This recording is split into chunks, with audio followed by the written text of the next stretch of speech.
dari kajian-kajian tersebut nih Kak ya, dari kajian-kajian PMI tersebut, harapan yang PMI inginkan kepada ketiga pemangku kebijakan itu apa aja sih Kak? Harapan kita Kabupaten Sumeneb ini merupakan kabupaten menurut saya pribadi the soul of Madura. Artinya ini adalah jantungnya di Madura dengan berbagai kekayaan alamnya termasuk garam.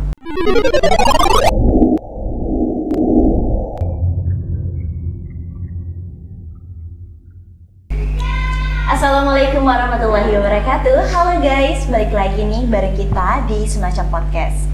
Dan kali ini kita ditemenin sama Ketua PC PMI Sumeneb, Kak Tutsi. Hai Kak. Hai.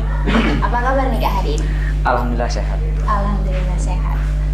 Kalau boleh tahu nih Kak, sehari-hari aktivitas Kakak itu melakukan apa aja sih Kak? Aktivitas ngampus sama berorganisasi aja di PMI. Berorganisasi di PMI. Tentunya ketika seorang organisatoris lah ya Kak ya, itu akan mencintai sepenuhnya organisasi yang dia cintakan banget gitu ya, apalagi di PMI ya. Dan apalagi dapat dikatakan kakak ini ketua PC PMI Sumeneb. Dengar-dengar nih Kak, kemarin katanya PMI ini mengadakan aksi ya di depan PT Garam. Betul. Kalau boleh tahu bertepatan di tanggal berapa sih Kak? 10 November, Hari Pahlawan. Bertepatan dengan Hari Pahlawan. Mungkin bisa kasih tahu teman-teman dong, kenapa sih aksinya ditanggalkan pada 10 November itu? Karena udah terkonsep atau gimana gitu? Aksi tanggal 10 November itu memang rundown yang sudah dibuat oleh tim advokasi cabang PMI Sumeneb. Jadi kita memilih tanggal yang memang itu berhubungan dengan hari-hari pahlawan, apalagi tanggal 10 November. Terus juga itu memang sudah saatnya kita melaksanakan aksi dan bertepatan pada tanggal 10 November. Jadi memang tidak harus tanggal 10 November aksinya. Satu, momentumnya memang kajiannya sudah mentok, ini harus aksi. Yang kedua, kita sesuaikan dengan situasi. Oh, sepertinya yang pas sih 10 November. Kira-kira begitu kemarin. Oke. Mungkin kakak bisa ceritakan nih ke teman-teman, kemarin PMI ini sebenarnya secara rinci nih, secara jelasnya mengawal apa sih Kak, dan aksi apa sih yang dilakukan oleh PMI kemarin pada tanggal 10 November itu? Ya, sebelum kita melaksanakan aksi ke PT Garam, kita beberapa bulan sebelumnya telah menentukan tema kawalan cabang PMI Sumeneb itu sumber daya alam. Dan sumber daya alam kita juga masih cari apa kira-kira yang dibutuhkan oleh masyarakat, yang itu isunya benar-benar populis dan benar-benar diharapkan. Ternyata hari ini yang benar-benar dibutuhkan oleh masyarakat Kabupaten Sumeneb adalah persoalan garam. Apalagi di Sumeneb ini salah satu BUMN yaitu PT Garam terpusat di Kabupaten Sumeneb. Ini loh yang menjadi daya tarik tersendiri dengan berbagai macam persoalan masalah terkait dengan garam yang ada di Sumeneb. Dan memang sepertinya isu ini sudah lama dah ya Kak ya, karena udah menjadi masalah yang mungkin klasik karena sudah lama banget masalah ini ada gitu.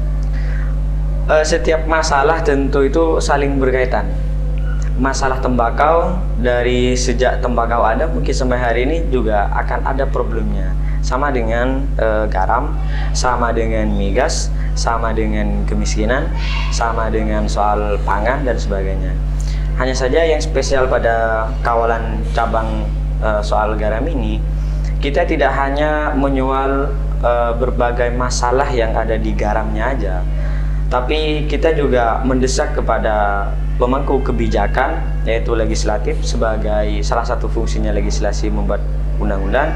Kita meminta untuk segera merampungkan Perda Tata Niaga Garam yang katanya itu disusun sejak tahun 2020 kemarin. Oke, lalu untuk orientasinya nih, apa sih orientasi dari PMII untuk mengawal aksi tersebut? Orientasi kita itu banyak ya, diantaranya kita menginginkan Pulau Garam yang dinisbatkan kepada Pulau Madura itu tidak hanya sebatas wacana saja. Kita dikatakan Pulau Garam, tetapi masyarakatnya, para buruh pekerjanya itu tidak sejahtera dengan garam. Artinya kan ada hal yang lucu. Kita ini pemilik garam, salah satu pemilik garam terbaik dan terbesar dari 10 kota dan kabupaten di Indonesia. Tetapi petani garamnya, buruh garamnya itu jauh dari kata sejahtera. Buktinya, kenapa? Orientasi pertama itu, yang kedua orientasinya dibuktikan dengan kita itu pemilik garam dengan kuantitas yang banyak, dengan produksivitas yang banyak juga, artinya kaya raya, tetapi tidak bisa meningkatkan kesejahteraan masyarakat. Salah satu buktinya di tahun 2020 ini sampai 2021, Sumeneb dinobatkan sebagai kabupaten termiskin di Jawa Timur, nomor 2. Berarti istilahnya padahal nih, Pulau Madura ini adalah Pulau Garam. Pulau Garam. Nah, simpelnya berarti seperti ini, memberikan kesejahteraan tapi tidak mendapatkan kesejahteraan juga. Betul, betul banget. Artinya kita kaya dengan alam, tetapi masyarakat pengelola dari garam itu sendiri itu jauh dari kata sejahtera. Oke, ketika kemarin nih Kak, PMII ini udah melakukan aksi, lalu respon dari pemangku kebijakan di sana itu seperti apa Kak? Ada 3 hal yang kita soroti dari pemangku kebijakan yang kita anggap bertanggung jawab terhadap problematika garam di Kabupaten Sumeneb. Mungkin saya sekilas ya sampaikan. Problem-problemnya itu pertama, produktivitas garam di Kabupaten Sumeneb ini pada tahun 2021 menurun, hanya mencapai target 30%. Yang kedua, serapan garam lokalnya itu hanya 40%. Udah produksinya rendah, ditambah juga penyerapan garamnya rendah. Jadi benar-benar ini menyakitkan terhadap petani garam. Yang ketiga, belum lagi harga garam yang dari tahun ke tahun tidak stabil. Di tahun 2021 ini per 1 tonnya itu kan 500.000. Itu untuk kualitas 1, untuk kualitas 2 hanya 350.000 dan mungkin bahkan lebih rendah daripada itu. Nah, pemangku kebijakan yang kita bidik itu ada 3. Pertama itu eksekutif, itu bupati dan bawahannya, termasuk dinas perikanan, dinas kelautan sebelum dipisah, terus ada Disperindak, dan yang kedua legislatif yang berfungsi sebagai legislasi membuat undang-undang. Yang ketiga yaitu PT Garam selaku BUMN yang ada di Kabupaten Sumeneb. Responnya untuk PT Garam hari ini sampai setelah aksi kita belum mendapatkan draft yang kita minta pada waktu saat aksi. Saat aksi kita minta draft serapan garam yang telah dilakukan oleh PT Garam terhadap garam lokal di Kabupaten Sumeneb. Benarkah berpartner terhadap petani garam atau malah hanya mengeruk kekayaan alam di Kabupaten Sumeneb, setelah itu dia tidak punya tanggung jawab terhadap petani garam lokal? Jadi tanggapannya masih belum maksimal dari PT Garam. Yang kedua, dari legislatif kita meminta perda segera dirampungkan. Dari Komisi 2 itu disampaikan legislatif akan memparipurnakan perda soal garam, tata niaga garam ini pada bulan Desember bulan depan, akhir 2021. Jadi responnya masih kurang baik dari pemangku kebijakan karena belum ada yang goal dari gerakan kita. Oke, dari pemangku kebijakan 3 kan yang menjadi sorotan, yakni legislatif, eksekutif dan PT Garamnya sendiri selaku BUMN-nya ya Kak ya. Nah, untuk dari ketiga respon nih, dari pihak PMII sendiri, bagaimana sih kajian selanjutnya terhadap respon-respon yang sudah diterima dari ketiga pemangku kebijakan? Ya, untuk tanggal 15 November kemarin kita sudah mengirim surat resmi ke DPRD Kabupaten Sumeneb. Kita meminta salinan draft kepada DPRD untuk kita kaji. Artinya rancangan perdanya kayak apa kita minta kemarin, dan alhamdulillah tadi siang sudah diberikan. ada komunikasi dengan pihak DPRD dan kita sudah dapat itu. Yang akan kita lakukan adalah kita akan membedah perda ini pasal per pasal, poin per poin. Artinya jangan sampai nanti pasal dari perda ini setelah diparipurnakan malah tidak berpihak kepada petani. Apa gunanya ada perda tetapi itu tidak memberikan kesejahteraan kepada petani. Ini kan sama halnya dengan kita memparipurnakan barang yang nggak perlu begitu. Terus juga untuk yang PT Garam, kita sampai hari ini masih meminta dan berharap dan menunggu draft dan salinan juga dari PT Garam, salinan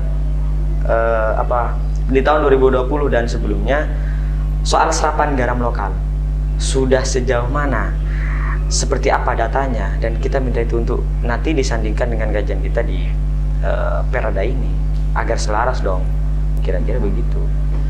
Nah, oke. Dari kajian-kajian tersebut nih Kak ya, dari kajian-kajian PMI tersebut, harapan yang PMI inginkan kepada ketiga pemangku kebijakan itu apa aja sih Kak? Harapan kita Kabupaten Sumeneb ini merupakan kabupaten menurut saya pribadi the soul of Madura. Artinya ini adalah jantungnya di Madura dengan berbagai kekayaan alamnya termasuk garam. Karena PT Garam itu terpusat di Kabupaten Sumeneb, kita berharap BUMN khususnya PT Garam ini mampu menjadi partner untuk petani garam lokal.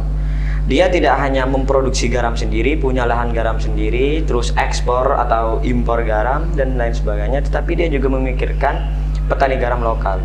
Dia juga membeli garam lokal, dia juga memberikan edukasi untuk meningkatkan kualitas garam lokal. Dia juga bertanggung jawab terhadap harga garam lokal untuk setidaknya membantu menstabilkan. Meskipun soal impor garam misalnya Menprin pada 2021 telah dan akan mengimpor garam sebesar 3,07 juta ton misalnya. Tapi setidaknya kan kalau nanti pemangku kebijakan dari PT Garam sendiri, dari Bupati dan juga dari legislatif bekerja sama untuk meminimalisir masuknya barang impor ini kan lumayan. Setidaknya membantu terhadap petani garam lokal. Istilahnya membantu meningkatkan kesejahteraan petani. Betul, petani lokal. Nah, garam di Kabupaten Sumeneb. Semisal nih ya Kak, ke depannya para pemangku kebijakan ini, ketiga pemangku kebijakan ini tidak memberikan tanggapan atau tidak memberikan aksi yang sepadan lah istilahnya, dalam artian tidak merealisasikan harapan-harapan dari PMI ini. Apa yang akan PMI lakukan ke depannya? Ya, begini ya. Pemangku kebijakan baik legislatif, eksekutif, dan bahkan dari BUMN PT Garam sendiri ini, mereka digaji oleh pemerintah. Artinya beberapa stakeholder ini harus memikirkan dong terhadap kesejahteraan petani garam lokal di Kabupaten Sumeneb. Mereka digaji mereka agar berpikir, memberikan solusi, dan juga memberikan kesejahteraan dari kebijakannya terhadap masyarakat. Kalau kita nggak direspon, masyarakat aspirasinya juga dihiraukan, artinya mereka menutup telinga untuk hal ini, maka kami akan terus melaksanakan kawalan-kawalan ini dengan benar-benar serius. Bukan hanya dari PMII dengan 10 cabang, dengan 10 komisariat dan 11 rayon saja, namun kita juga akan mengkoordinir beberapa petani-petani garam lokal yang ada di Kabupaten Sumeneb dan tokoh-tokoh masyarakat agar juga membantu persoalan ini. Artinya kita tidak mau kawalan ini hanya berhenti di pertengahan saja. Ini harus ada yang goal. Perda harus goal, kesejahteraan harus goal, termasuk juga PT Garam benar-benar bertanggung jawab atas keberadaannya berada di tanah Arya Wiraraja ini. Dalam artian untuk kedepannya jika ketiga pemangku kebijakan ini tidak memberikan atau tidak merealisasikan harapan-harapan dari PMI ini, otomatis PMI akan mengawal aksi ini terus-menerus hingga goal, hingga masalah ini selesai, hingga petani juga mendapatkan kesejahteraan yang maksimal. Betul sekali. Oke kak, karena dari tadi kita kayaknya udah serius banget nih ya. Oke. Selain aku nih udah mengenal lebih dalam terkait aksi kemarin. Kakak nih katanya nih dengar-dengar kakak ini baru aja dilantik nih ya. Baru Desember akhir, September akhir, ya September akhir. Sekarang baru 2 bulan ya, hampir 2 bulan setelah dilantik gitu. Oke, pasti ketika kakak dilantik nih, otomatis kan kakak akan menyusun beberapa kegiatan-kegiatan untuk PMI ini. Mungkin selain aksi kemarin, mungkin ada kegiatan lain yang mungkin sangat diprioritaskan oleh kakak. Prioritas pertama sih kalau di masa periode hari ini tuh kita akan mengubah mindset dari sahabat-sahabat pergerakan itu yang tidak hanya berorganisasi saja, tetapi lebih mengasah terhadap skill yang ada. Jadi tagline misalnya itu one person one skill, satu orang satu skill atau satu kemampuan. Okay. Selama kita terpilih sampai kemarin pelantikan, kita 5 bulan menyusun modul kaderisasi atau kurikulum kaderisasi yang itu isinya adalah persoalan peningkatan kemampuan dan juga diisi dengan kajian dan materi-materi persoalan kurikulum kaderisasi formal, non formal dan informal di PMBI. Itu kita susun selama 5 bulan dan alhamdulillah sudah ada dan selesai dicetak, dan di bulan ini akan dilaksanakan talk show untuk bidang kaderisasi se-Kabupaten Sumeneb. Kalau boleh tahu, talk show-nya ini kira-kira tanggal berapa nih? Tanggal belum ditentukan, cuma akhir dari bulan ini insya Allah sudah terlaksana. Karena kita sudah selesai nyata modulnya, hanya tinggal kita membuat konsep. Nah, konsep ini belum. Konsep kita akan buat dan akan dimodel seperti apa nanti, tentu akan melibatkan kaderisasi se-Kabupaten Sumeneb. Ternyata keren banget ya, seorang kakut yang seperti ini, seorang ketua PC PMI Sumeneb, yang baru saja dilantik 2 bulan nih. Kayak otomatis kan kemarin sebelum kakak dilantik, pastilah melewati beberapa batu kerikil, beberapa halangan-halangan. Mungkin bisa diceritakan nih kepada teman-teman, sosok Kak Quds yang sekarang yang menurut teman-teman hebat, Ketua PC PMI Sumeneb, apa aja sih hiruk pikuk yang kakak lewati selama ini? Apa ya, yang namanya berorganisasi itu pertama dia harus totalitas. Dia harus mengesampingkan semua cinta yang ada dalam dirinya. Bahkan soal pasangan pun PMI itu selalu dinomorsatukan. Nah, itu yang kita lakukan. Oke, aku potong dulu ya Kak. Iya. Kemarin beberapa teman-teman banyak yang nge-post di story WhatsApp video pendek terkait seorang cowok nih, dia ini ngebatalin ketemunya jalan-jalannya gitu ya. Bareng doinya. Nah, dan tiba-tiba ada pertanyaan, kamu pilih aku atau PMII? Nah, menurut kakak itu gimana nih? Ya, itu pertanyaan normal lah dari seorang perempuan ya. Ketika dia sudah merasa dinomorduakan dengan organisasi, tentu seorang perempuan akan mengarah pada pertanyaan, pilih aku apa organisasi?